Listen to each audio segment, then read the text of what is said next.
That's a lot of pipe, and big pipe too. We're here in Lakeville, Minnesota today at a company called Polytechnologies. We're going to be going inside and talking to Gordy Grancy, President and CEO of Polytechnologies, about geothermal pipe. Now, what is geothermal pipe? Nobody sees geothermal pipe because obviously it's under the ground in a geothermal system. But it's a very, very important part of a geothermal system. Let's go inside, talk to Gordy, and find out how geothermal pipe is made.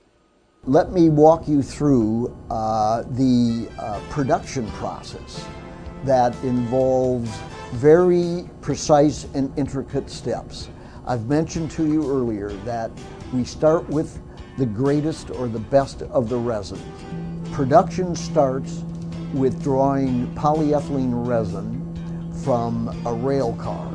And although this is really a storage aspect, we vacuum draw resin from the rail car underground to a series of silos. The silos store the resin until it is needed for production.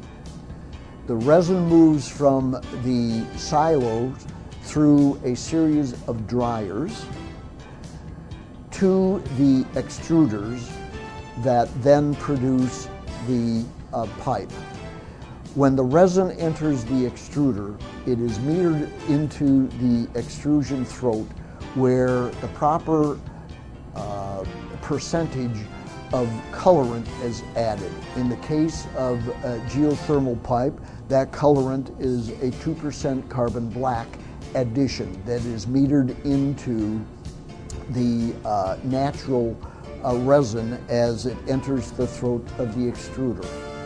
The extruder is electrically driven, and within the extruder components is comprised heating elements and a production screw.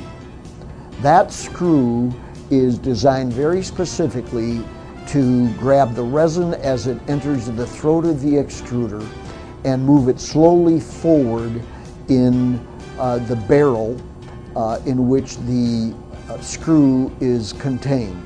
As the resin moves forward in the extruder, it is being mixed and blended with the colorant for proper disbursement of the colorant, and moves forward under heat and pressure. As the pressure builds, the heat builds, and then we add more heat via electrical heating elements that bring the resin from solid state to a molten or highly molasses type state.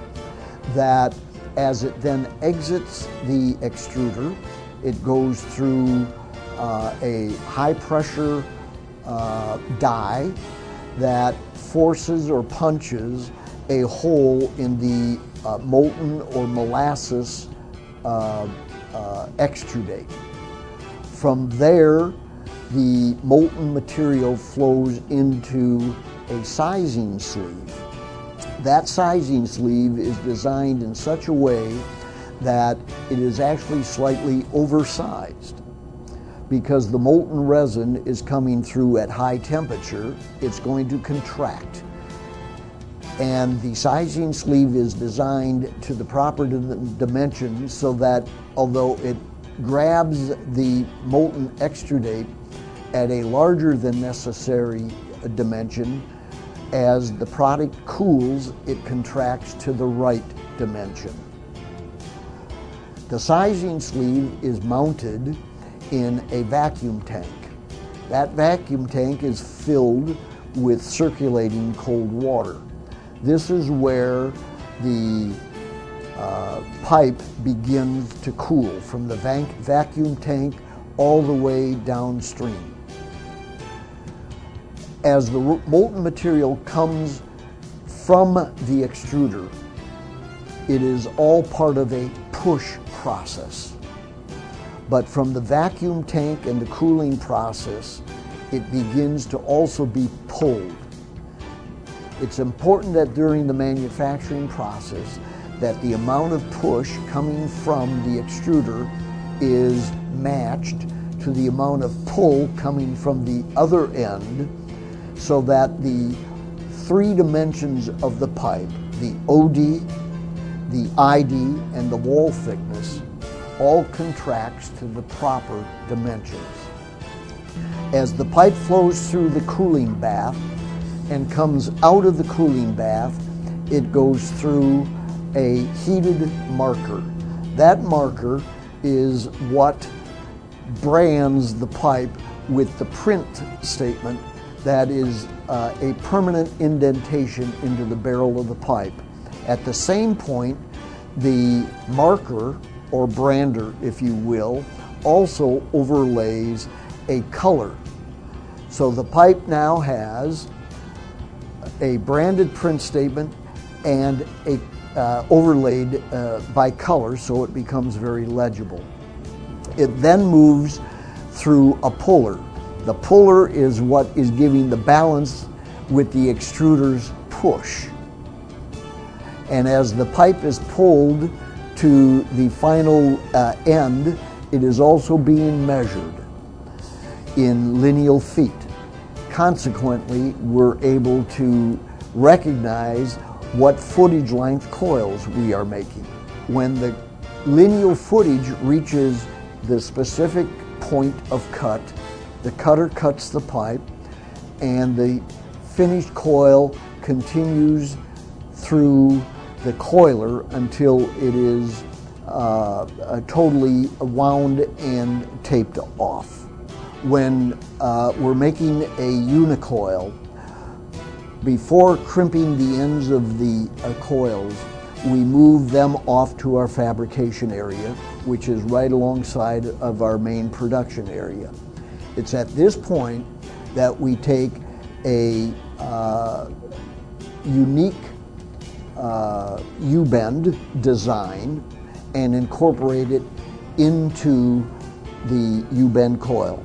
We do that by taking the pipe and mounting it in a holding fixture.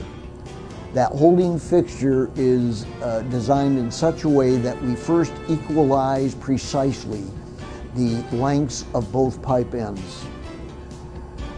After the pipe ends are equalized, the U-bend is put into the fixture and matched precisely to the two ends of the poly coil.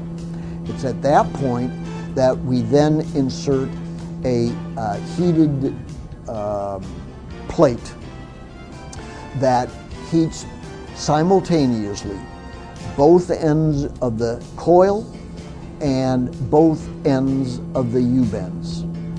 When at the proper temperature, we bring the pipe ends and the U-bend together to make the fused joint. The cooled fusion joints that were just finished are placed under a water bath and pressurized. That assure us that testing provides us a solid non-leak U-bend coil joint.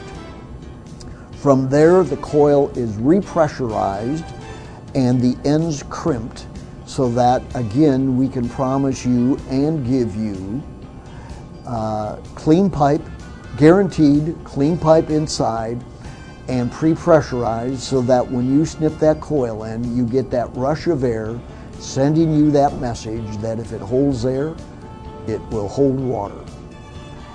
As a unique feature of our unicoil, the U-bend is one designed with a particular flow pattern. Secondly, on the bottom of that U-bend is a drilled grommet. Okay? The importance of that grommet is that it assists the installers dropping that pipe down the well hole by hanging a weight from that pre-drilled grommet. This, in essence, helps the driller or the installer drop the pipe more easily in the system, and that grommet is somewhat unique to Polytechnology.